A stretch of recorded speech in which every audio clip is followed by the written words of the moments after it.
ready, my friend? I am. Good evening, ladies and gentlemen. Welcome to Sunrise. This is our third installment of our first annual speaker series, where we bring in experts in different areas, and we are in a current series called Navigating Life. And so we are looking for key ways, key learnings, where we can improve our lives and be better followers of Jesus. And I am pleased today to have one of my good friends, Doug Raines. We've shared lots of stories and lots of life together, and it's just a blessing to have Doug here sharing. So before we get started, I'd love to start in prayer, and then Doug will be the man. Gracious God, thank you for this gathering today and for our opportunity to hear your word through a friend, through a person that has great experience about helping us to look forward into the future and to be the very best that we can be, to grab for what you have created us for and to be ourselves. We pray that in your name. Amen. Amen. Thank you, sir. Appreciate it. What a wonderful opportunity to actually be up here looking at you. Where in those seats, I've actually been moved so many times by what the person was saying where I'm standing right now. So extremely emotional opportunity for me. Great communicators possess great confidence. And that is not actually for you, that is for me to tell myself before I get started. Before I start to talk to anybody or have a discussion or go and present to a group, I always build myself up and I always pump myself up. And the idea is to be that person that everybody wants to hear. And the one thing that I want to make sure that everybody understands is that when you walk into a room or you're given the opportunity to speak from here. Be yourself. I came up here today, I had my dress coat, and I was going to put my dress coat on, and I just felt more comfortable not having it on tonight. And I'm pretty sure everybody's okay with that. Because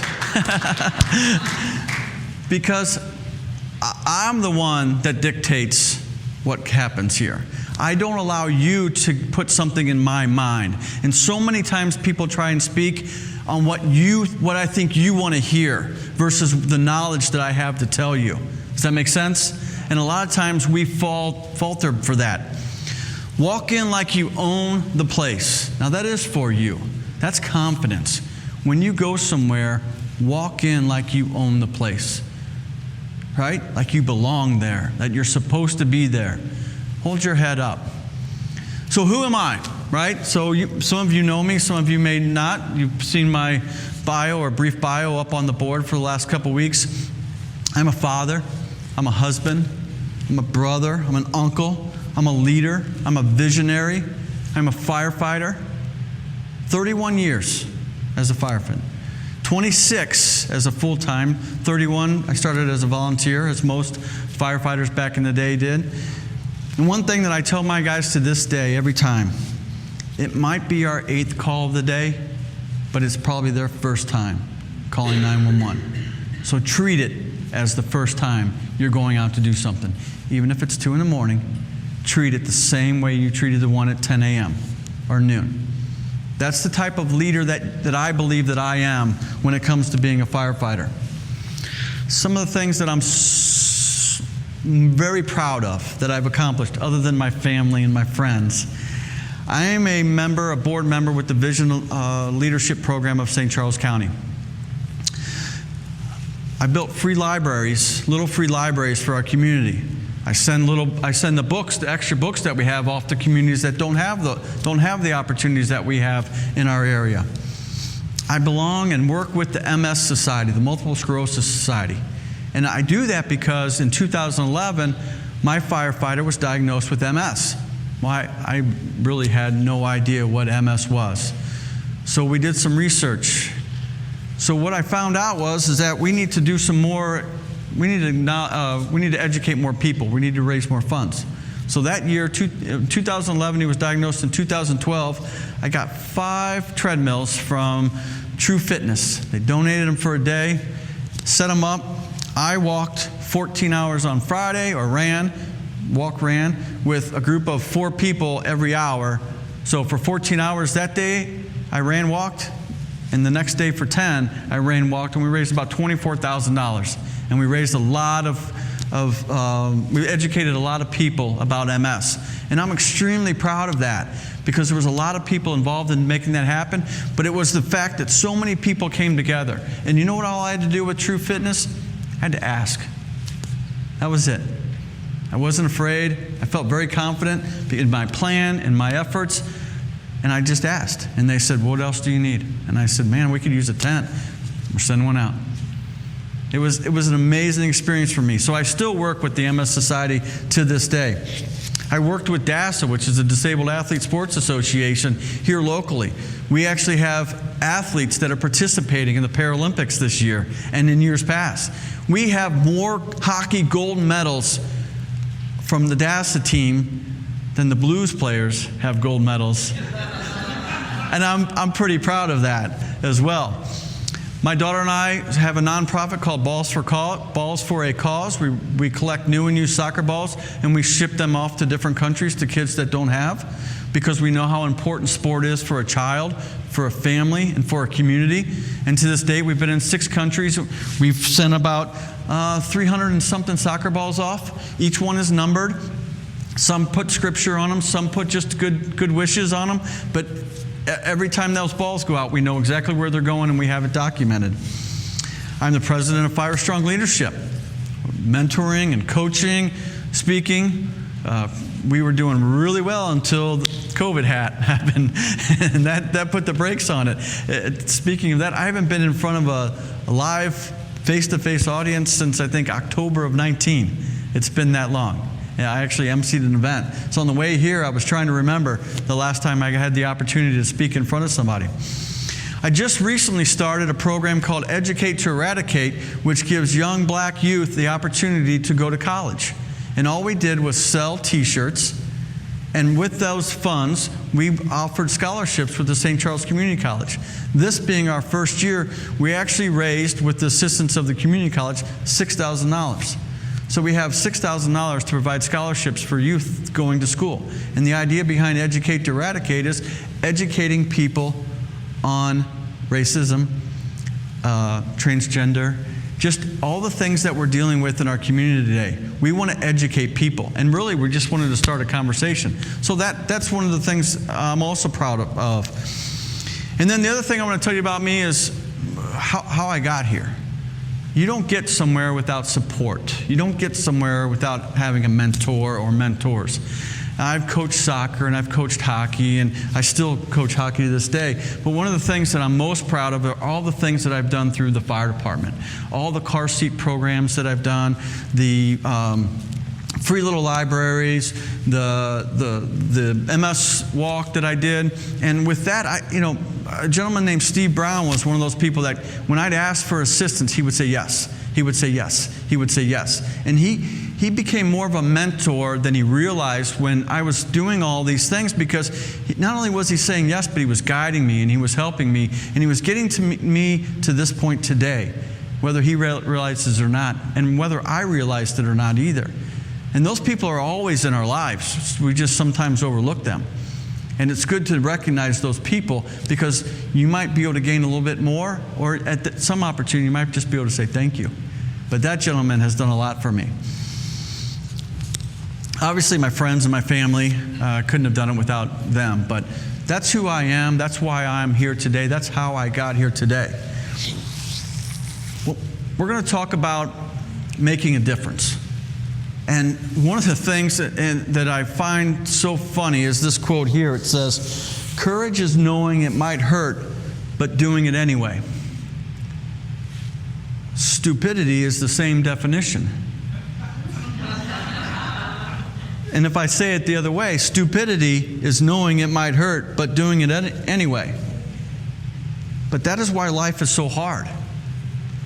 At what time are you going to take an opportunity and take a chance and do something different? Is it going to hurt? Possibly. But are you going to be successful? Eventually. How do we learn? We learn from our mistakes, right? So, my goal tonight is to really give you a piece of something that you could take away from here, to maybe inspire you, to maybe make you feel like when you walk in that room, you own the place. to give you that confidence to do something that you haven't done before, or something that you've always wanted to do, or to participate in a program that could use your assistance. Something that you have wanted to do or think about, or somebody you wanted to help, but you just haven't done it yet. But give you the confidence to do that. Every time I do a presentation, I do a little bit different. Most of the time when I go to speak at a real estate agency or a mortgage company or a hospital, I have a PowerPoint and we go through slides because everybody there is really wanting to and needing to know the same information. But tonight we have such a vast group of people that I thought, you know what, tonight we're going to do it differently. I've done it differently for smaller groups at times. I actually walked into a school, a college one time, and I had a book and a business card. And I said, everything that I'm going to teach you is out of this book to give you the confidence to hand over your business card to the business that you walk into after you graduate college, to get their sale, or to tell them you want a job, or to be confident in what you're doing. Not trip over this rug. So we're going to go over tonight, we're going to use facts, we're going to use books, and we're going to use quotes. And I use a lot of quotes. You'll probably hear a dozen or so quotes tonight.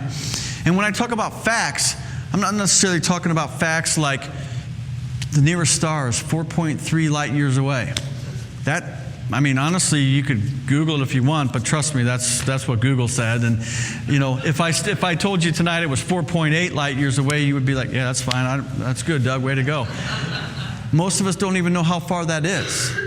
But I'm here to tell you that traveling at 17,000 miles an hour, it would only take you 72,000 years to get there. And when you get there, it might not even be there. That's how far away it is. So we use facts. Like, I'll use facts that are more will be more understandable for you. Like, if I told you that 72% of every argument is started because one of you is hungry, you would probably, oh yeah, that makes sense, right? Or that 10% of the energy wasted in your home is because the dog can't decide if he wants to be inside or if he wants to be outside. See, that's a fact that you can all gather. Cat people are like, what? That doesn't make any sense. Those are the type of facts that we're talking about. Books. I have amazing books. My library is so full of books that, I'm probably similar to most everybody else that likes to read. You're reading 5 books at the same time. My books are highlighted. There's sticky notes in every one of them. That's who I have become as far as getting my knowledge, getting my information. I enjoy that as much as I do watching things that I used to watch on TV. I would much rather read a book and spend time in there. So you're going to get a lot of quotes and a lot of information from books. One of my favorite quotes to talk about quotes before we really get started, I alone cannot change the world, but I can cast a stone across the waters to create many ripples. That was Mother Teresa. And if you think about it, and I say this often, I've just casted a stone. We've just started. We've just made a difference. We talk about making change. When do we start? When do we want to jump in? And I'm going to ask you, when's the best time to plant a tree? Well, that was 30 years ago, right? When's the second best time to plant a tree? Today. Absolutely. Plant a tree so that you know that someone else is going to enjoy that shade. Just the same as when you walk into an organization and you want to make a difference, or you walk into somebody's life, you want to make a difference. Today is the day that you want to do that. That is how we make a difference. Don't ask yourself what the world needs. Ask yourself what makes you come alive, and do that. Who in here can actually say that they're doing that on a daily basis, that they feel alive every day? Or are they just stepping left foot, right foot, and thinking, man, I could do something else. I could easily do something else. There's somebody out there that I could help. There's a program that I could get out there and get involved with. I can make a difference.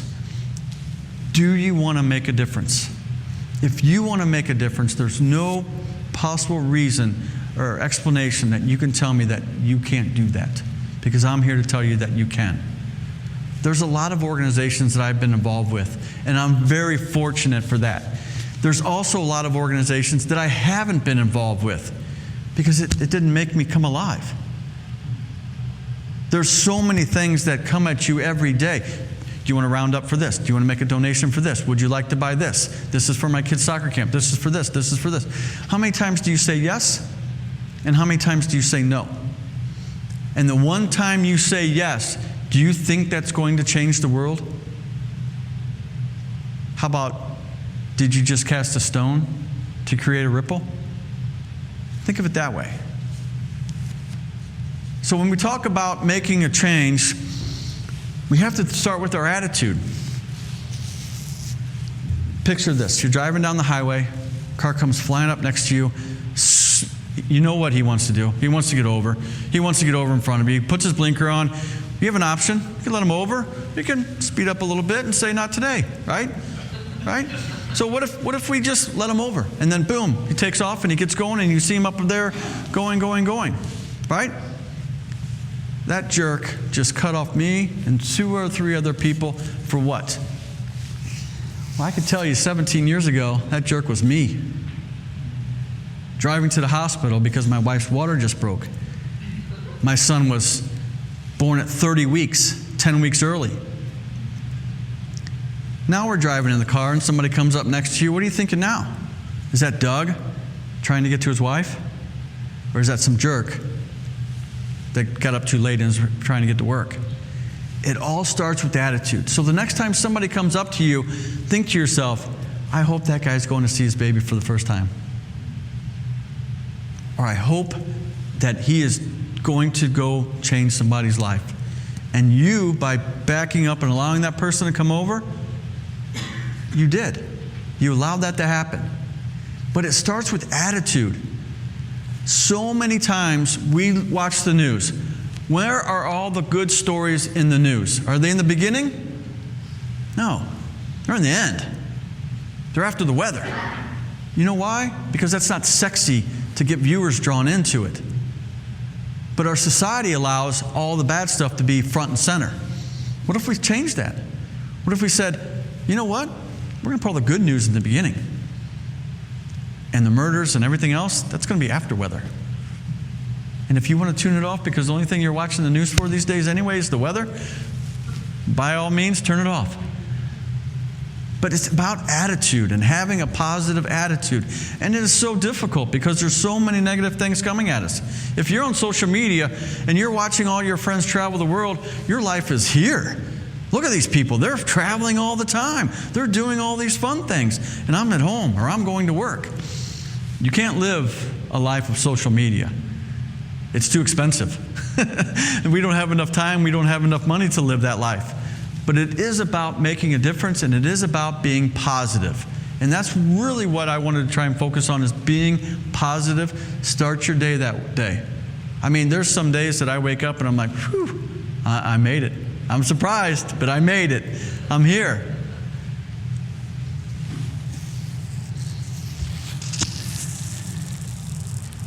Jim Valvano, he's a basketball coach. Amazing person.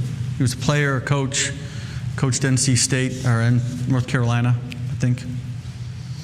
Anyway, he was diagnosed with cancer and was giving a speech at the ESPY Awards. ESPN has an annual awards. And he told everybody during that speech, he said, if you laugh, if you think, and you cry, that is a full day. That's a heck of a day. You do that 7 days a week, you're going to have something special. That means your emotions have been moved. Positively, negatively, but your emotions have been moved. You know what that means? That means you're alive. That means you have opportunity. That means you have another day to do something. And what are you going to do with that? What is your next day going to be like? How are you going to make that positive? How are you going to help somebody?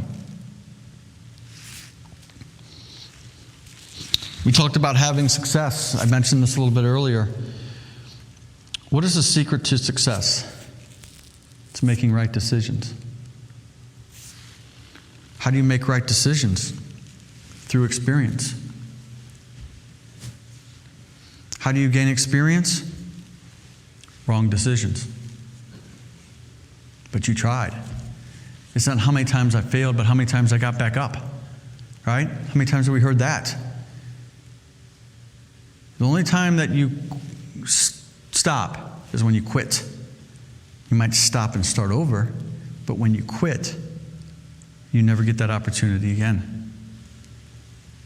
And it all goes back to that being positive. Believe you can, and you are halfway there. How many want to make a difference? How many want to be more positive? How can we make that happen? Well, we can wake up, we can put our feet on the ground and say, today's going to be a good day. I'm going to make a difference. Trust me, I don't wake up like that every day. But throughout the day, I am touched by somebody that has made me different today, that has made me who I am. Or I've had the opportunity to touch somebody and make it more positive for them, to be a part of their life. And we're talking about making a difference. One person can make a difference, and everyone should try. John Lennon says in this song, Imagine, you say I'm a dreamer, but I'm not the only one. How many of us are out there? How many Dougs are out there that are just rah-rah and to get everybody support and moving forward? Are you a Doug Rains? Are you wanting to be that Doug Rains? Or are you needing somebody to get behind you and give you a little push, to give you a little nudge, to walk through the doors with you and say, hey, we own this place. Let's have some confidence. Let's go in and let's change something. Let's cast a stone. Because that's what our mission is. That's what we want to do. And like I said very, very early on, I didn't start out my life thinking that. I'll be honest with you, my parents, knowing this now, we didn't have a lot of money. I think I was in 6 different schools before the 7th grade. We bounced around a lot. I remember one night, we actually got evicted at like midnight. And I was probably 7 or 8. But I didn't really recognize what was going on. You know, I'm sure my parents probably said, oh, hey, we're moving. You know, we're going to stay with Grandma for a while. But as time went on and I had more and more positive people in my life and more things were happening, and I noticed that even my father, who didn't have a lot of money, would go out around Christmas and collect furniture and different things and give it to people that had less than we did. I didn't recognize that then. But years later I did. And I think if my father waited till he had enough money to do that stuff, it would have never been accomplished. There would have been people that had less than us waiting. And I just think if he was willing to give up the little bit of extra money that we had and the little bit of time that he had, because he worked 3 jobs. I mean, he was a fireman. And back then, firemen he doesn't make much, so you had an extra job. I mean, literally, my brother and I would go with him. Now, some of you might remember this. He actually painted white walls on tires back in a certain time frame. Yeah, that was a thing. Lou, you probably remember that, don't you? But that was a thing, and we would play in the parking lot while he put white walls on a car. I mean, that was one of the jobs that he had. But I just think, wow, my dad made a difference. And then that had an impact on me. Not then, but later down the road. You talk about an amazing man. You know, it was my father. He was the greatest guy ever. Biggest pain in the butt at times too, but he was the greatest guy ever, you know, when I didn't realize it. We talk about books. There's a book out there. It's called The Fred Factor. This is about a mailman. This is about a mailman. A job that probably 99.9% of the people that do that job do it the exact same way every time. Not Fred. So this gentleman, Mark Sanborn, he's a public speaker. I've not met him. I'm not saying you need to go buy his book or anything, but I am saying if you're going to read something, read the first part of this book. Fred was a mailman. Mark moved into a new neighborhood. Fred stopped by and said, "Hi, I'm Fred. I'm your new mailman. I'm your mailman. If there's anything you need from me, let me know. I'm here to serve you." Okay. A little odd, but okay. "If you're going out of town, let me know. I'll make sure I hold your mail for you. You don't have to do anything else. I'll hold it for you. Let me know. If any packages arrive, do you have a good spot where I could put them so that nobody else sees them?" This guy went above and beyond his job.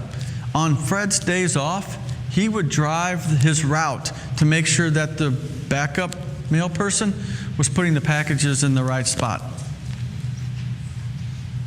This is a mailman.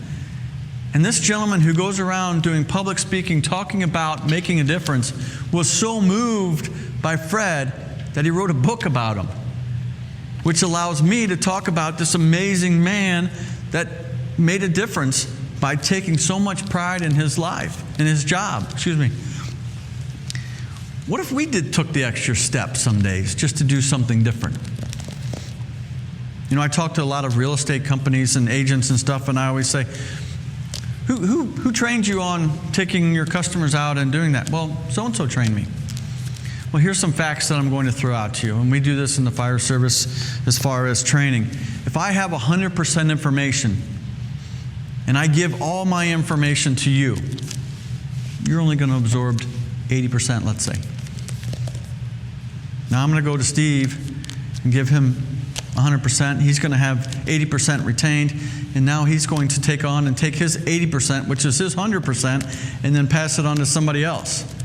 It doesn't take long to recognize that my 100% of knowledge has really dwindled quickly after 2 or 3 people. So this is one of the reasons that we constantly train. We constantly train with different people. But having one mentor is great. Having 8 mentors is better.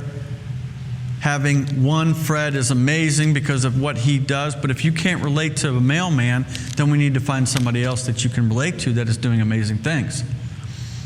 But it goes back to having the opportunities to see what else you can do. And getting back to the real estate agent, who trained you? Well, this person trained me. And this is how they told you to do the job. Yep, exactly. I said, here's one thing that I'm going to tell you. And if you own a business and you're a for-profit company, I'm going to tell you this right now. This is the best thing going today. This is my thank you cards that I have that I send to every one of my clients. A handwritten thank you card. It sits on their desk, hopefully, after they open it. When's the last time you wrote a thank you letter versus a thank you email or a phone call versus a text?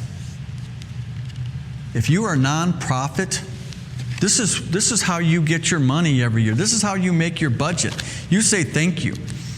There are organizations out there that between 12 and 12:30, everybody stops what they're doing and they write 3 thank yous to their donors.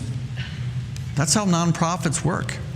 Just think if we all started acting like a nonprofit, especially if you're a for-profit company, how much more your profits would go up.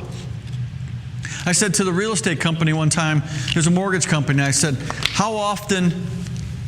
what's the average on people buying a new house, getting a mortgage? One guy said, every 7 years. I said, how often do you retain that customer? Oh, rarely. I said, you work here 28 years, that'd be 4, right? I said, yeah. I said, you probably make decent money on 1, but if you had 4 and then you multiplied that by everybody else that you did, after like your 15th year here, you probably wouldn't even have to go out and advertise. You'd just have return customers. He's like, yeah, but we don't do that. I said, why not? Well, turnover and people move. I said, that cost me about 60 cents. That's probably $1 with the mail and everything else. Let's just say $1 to mail it out. So if I spent $7 once every year to send a note out, hey, thinking of you, hope your house is great, wanted to make sure you don't have any issues, and if you're thinking about moving, you knew who to call. $7. Wonder what the return on that would be if that person bought a $200,000 house. I'm sure that would be a nice return.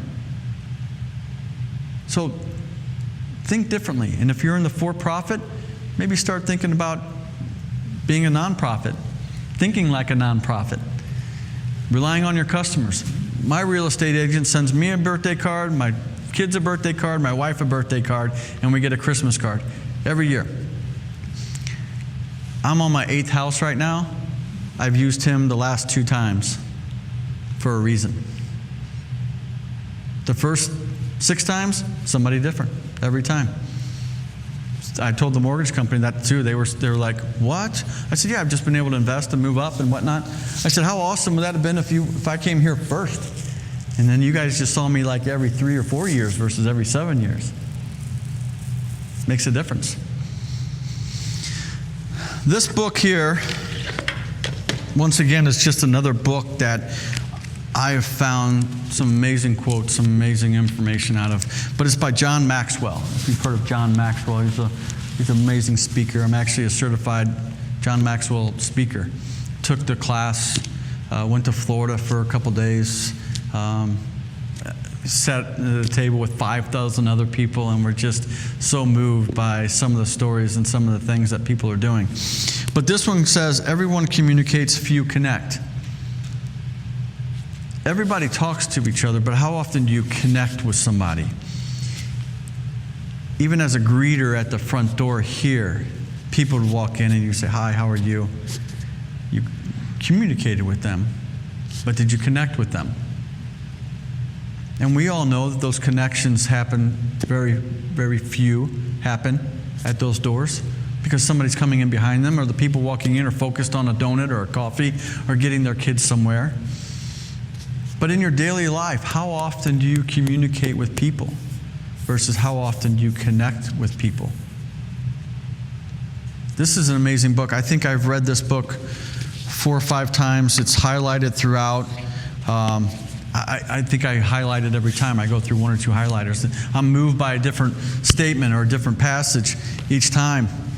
And the idea behind it is that my life is forever changing, so therefore the book, which is constant, is providing me different information each time, or information that I find more valuable today than I did 4 years ago when I first picked it up. Don't be stagnant. Change is good. We don't always like change, but change is good. The other one is 0 to 100. And this gentleman, Joseph Luckett, I actually had the opportunity to actually sit down with him the other day and talk. He's from St. Charles. This book went #1, I think, in 4 countries or something. He was telling me, he was giving me all this information. It's an amazing story. And I said, "Joseph, you and I have actually met before." I said, "In 2019, I was the MC for the Beyond the Best event, and I called your name, and as you came up to get your award or plaque or whatever it was at the time." He said, "You did?" I said, "Yeah." I said, "But we weren't supposed to meet until today. There was a reason. We've been friends on social media for a year now, and we just met the other day." And he was telling me about his book, and he said, the foreword in the book, which I'm not going to lie, I never read the foreword. I don't even know why they put it in there, but some people do. He said, "Zach Tucker did my foreword." I said, "Zach Tucker? Give back Zach?" He said, "Yeah." I said, "I met Zach in 2017 when he called my name for Beyond the Best. And after hearing him speak, when I shook his hand, I whispered into his ear and I said, 'You and I are going to lunch. We're going to do some things.'" And he looked at me. I said, "Zach designed my Balls for a Cause website. He wrote the foreword for Joseph's book." And I just thought, what an amazing circle of people that we've just gone through in the last 4 years. The beginning of this says, "I have a question for you. Yes, you, eager networker with this book in your hand. In your lifetime, do you believe you will change the world? Whether you're new to the world of networking or you're a seasoned veteran of the coffee shop, I want you to really think about this. Sit back in your chair, close your eyes, open your Headspace app, and meditate. It's a big idea, right? What would you have to do to change the world? How many times would you have to give in and donate $1 at the Walgreens register to truly change the world?" Now be honest. Was your answer no to believing you would change the world? No thanks, I've got a mortgage and 4 kids. I leave changing the world to those crazy millennials. Or was your answer maybe? Maybe I'll get off my butt, go on that mission trip with my church this year. Or maybe when I retire, I'll start the nonprofit I've always thought about. Or perhaps your answer was yes. Yes, I have seen every Marvel movie 36 times, and I've already have my superhero costume designed. Zach is a very unique individual and loves his Marvel comics. But as I read that, started reading that book, first of all, like I said, I never read the foreword. But because Zach wrote it, because I had a connection with it, I read it. And it really connected with me. Because at one time I was that, no, I don't think that I can make a difference. We always hear that. Get out and vote, make a difference. Get out and do something, make a difference. Donate $1, make a difference. Cast a stone. See the ripple effect that it has. Positive attitude. Cast a stone. Say yes. Be out there and be proud of what you're doing.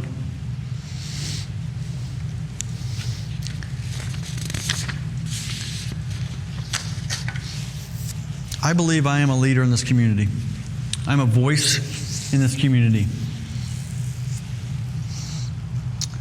I have shown my desire to make this community a better place, and I constantly tell people, I want to make our community a better place to live and work.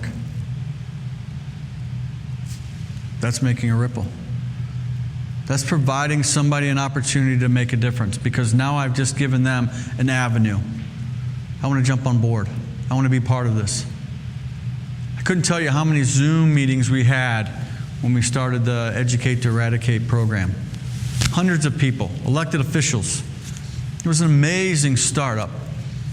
It felt good. And it felt really good to get all those emails and text messages afterwards. What can I do to help? I want to belong. And that's the same way with other organizations. I saw someone nodding with DASA. There's some amazing organizations in our area that do that. If we are strong, our character will speak for itself. If you are confident, that will show.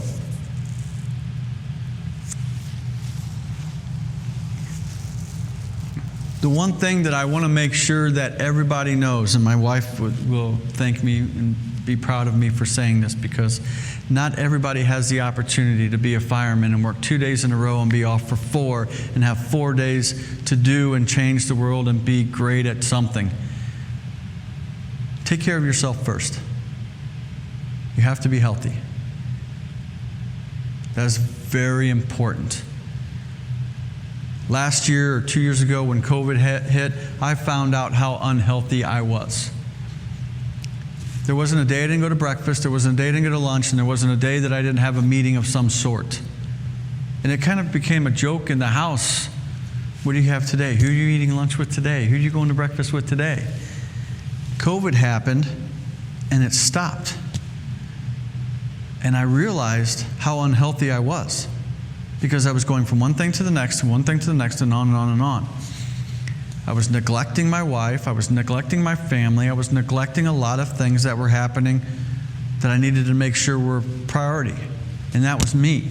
And I constantly said in those talks, in those engagements with people, take care of yourself first. Go for a walk. Do something healthy. When in fact, I wasn't doing that myself.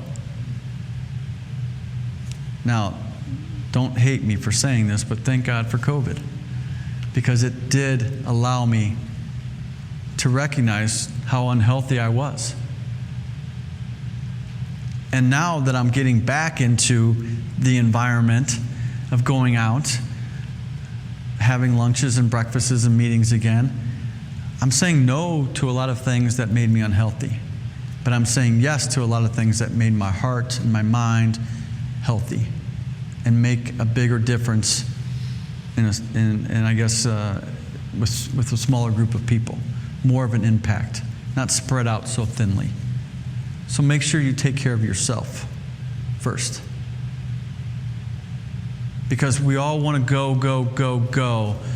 But if we're not healthy, we should stay at home, or we should reach out to somebody and we should talk to somebody and get healthy. And then the two of you can go, go, go, go and make a change and make a difference. Becoming a good leader. Leaders who do not listen will be surrounded by people with nothing to say. No matter the organization that you're in, recognize your strengths, recognize your weaknesses, recognize others' strengths and others' weaknesses. Because a lot can get done when nobody cares who gets the credit. Right? Don't aspire to be the best person on the team. Aspire to be the best person for the team. When we look at that concept of being part of a team, even here at church or here at your business, everybody should have a role that they are really good at and can do really well. And they should also have enough confidence to say, I need help. Or enough confidence to say, I can help you. Just because you are a leader doesn't mean that you have to lead at the top. I'm a leader. I lead from the middle. I do things first and hope that people will follow me. We sometimes grab dinner on the way back from a call. Walking in, the three of us were walking in. One of the guys goes back to the truck. Thought maybe he forgot his wallet. He comes in, he's got 6 or 7 little plastic helmets. And because he saw the kids in the restaurant before we got in. I said, thanks, bud. Appreciate that. Somebody said, why'd you do that for? He goes, because I knew my captain would want me to. And I don't know if it was really that I would have wanted him to, or is that he wanted to do that. Because even though those guys maybe know that I want that to happen, that doesn't mean that it always happens. But there was something that I instilled in him to give him enough pride in our job and pride in what we do, knowing what the look on those kids' face were going to be when he came in with those helmets. And he could blame it on me. That's fine. But there's something that is in him that said, I'm going to make a difference. You ask any doctor, police officer, dispatcher, EMS worker, firefighter, what it says on their application when they get started as a new employee. Why do you want this job? I want to make a difference. Everybody, that should be your first line on no matter what job you are involved with. I want to make a difference in this business. I want to make a difference in this people's lives. I want to make a difference in my life. If we all have that same attitude, why do I still go into work? Because I want to make a difference. I make a difference every day. I truly believe that, at work and away from work. And that brings me a lot of joy. Brings me a lot of joy to see the text messages that I get that say, hey, I need a little bit of help, or I know somebody that needs some help.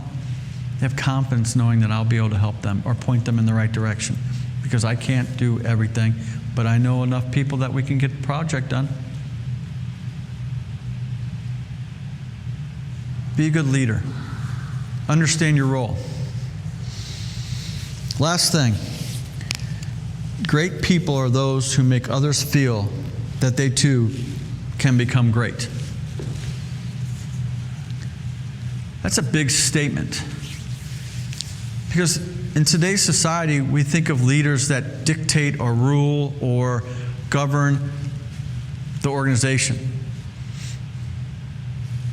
I talked to a gentleman one time, he owned his own business, wore a 3-piece suit every time he came into work. I said, why do you wear the 3-piece suit? A friend of mine, why do you wear the 3-piece suit? He said, I own the business. I want to set an example. I said, do you have any idea the anxiety and the stress that you put on your workers that need to come in to hit this standard that you have created? If you're wearing a 3-piece suit, have you told them that they have to wear a nice suit every day? He goes, no, they can wear pretty much whatever they want, I said, how many come in here in khakis and a polo? Well, not many. I said, why do you think that is? You've set a standard without saying anything because that's what you feel that you should do. As a leader, do you think it might be better if you said, you know what? I'm going to wear khakis and a polo in the next couple of days because that's comfortable and I think my work environment would like that.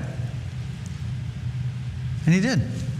He still wears a suit, but he doesn't wear a three-piece suit. He doesn't always wear a tie.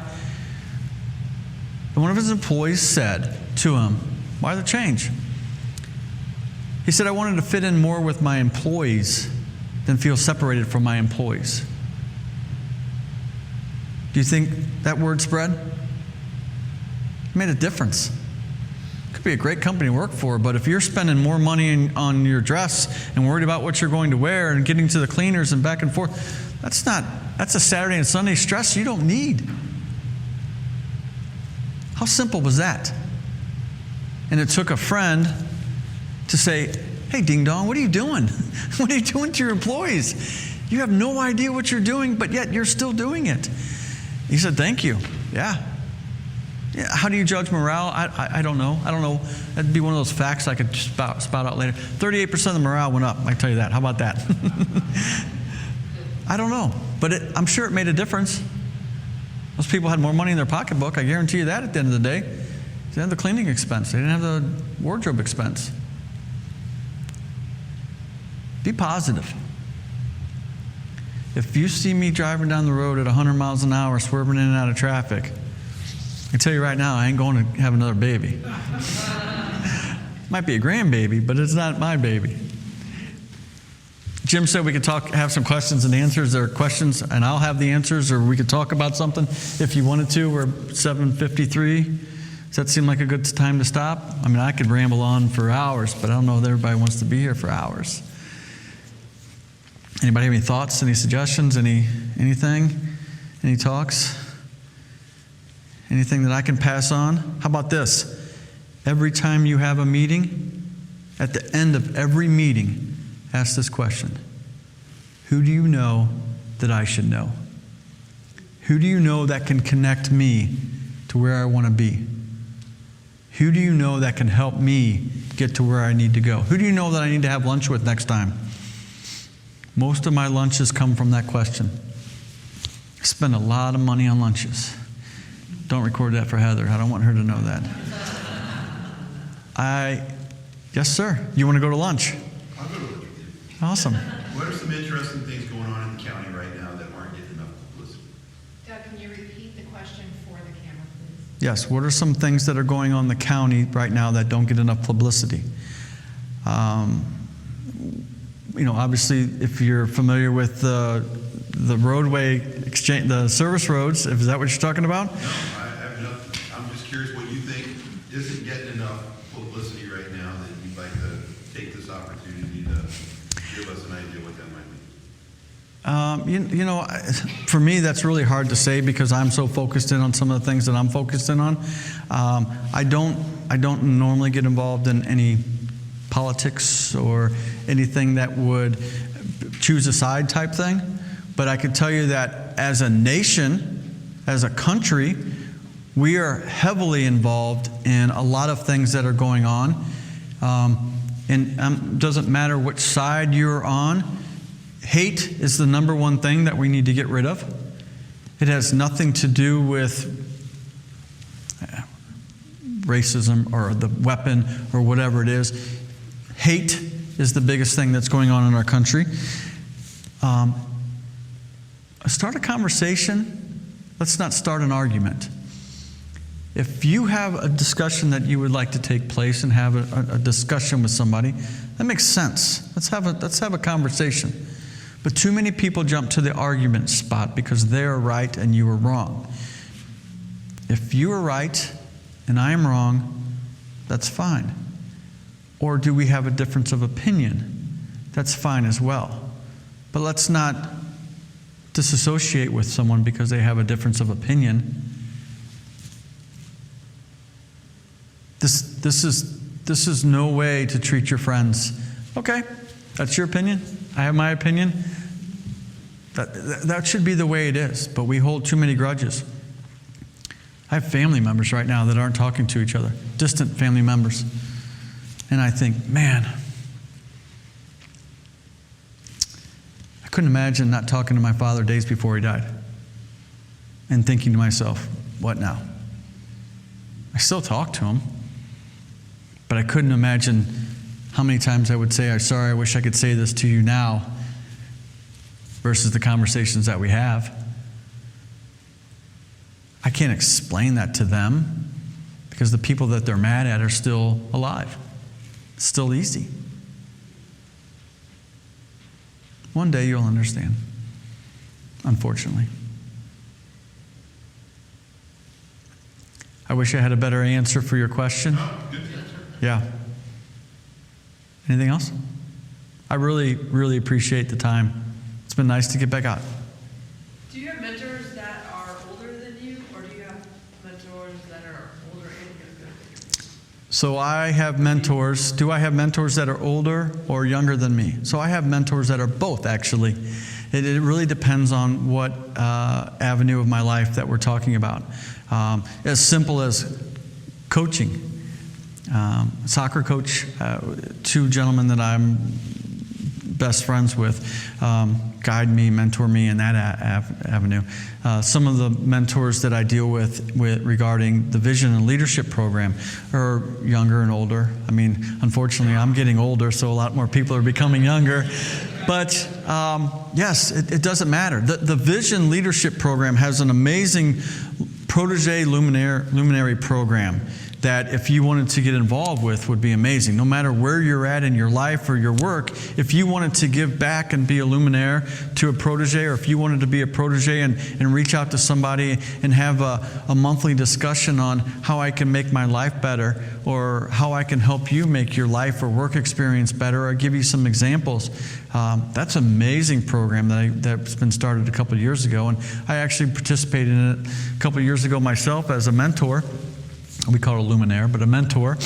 And I actually lead up the program right now for Vision. And it's an amazing, we usually have about 15 or 16 people that just want to be better at their job or have questions, and they need somebody in the community that can help answer those. And that's a great way. And we're always bending on each other. When you have a great resource of friends, especially in a leadership program like that, I mean, the Vision program has 500 alumni. When all you have to do is say, do we know somebody that does this? Does anybody know this person? It's a great avenue to go through. And it seems to always be a positive impact when you have that. And it doesn't matter if they're older or younger. Just like if you're the president or you're the janitor. If you have a great idea, it's a great idea for change or for something to make change. Think about this, and I'll leave you with this before we go. When you walk into, let's just say, a hotel, does the president or the janitor have a bigger impact on you when you walk in the door?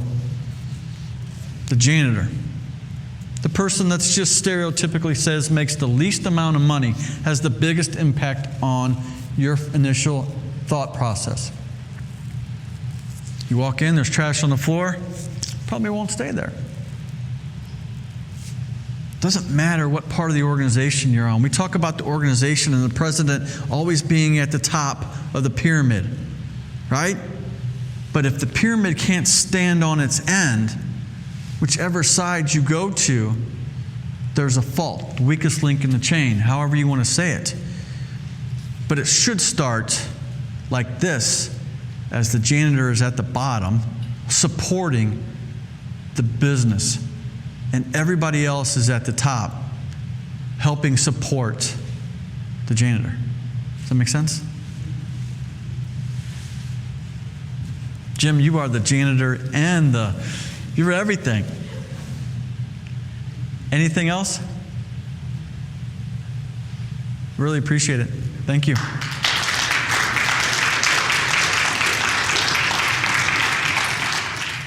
Doug, thank you very much. Thank you, sir. And since we're in this meeting, who do you know that I need to know? I know a lot of people. Who do I know? How about a retirement specialist? Okay. How about a real estate agent to buy some property? There you go. See, you know all kinds of people. I know Jesus. There you go. That's a long-term retirement That's right. process. Well, let's pray and give Doug another hand when I'm finished praying. Gracious God, thank you for this opportunity for us just to begin thinking about how we can make a difference right where we are and how we can use the people around us as our team to make that difference. We pray that in your name. Amen. Doug, thank you. Thank you, Jim. Appreciate it. Good to see you.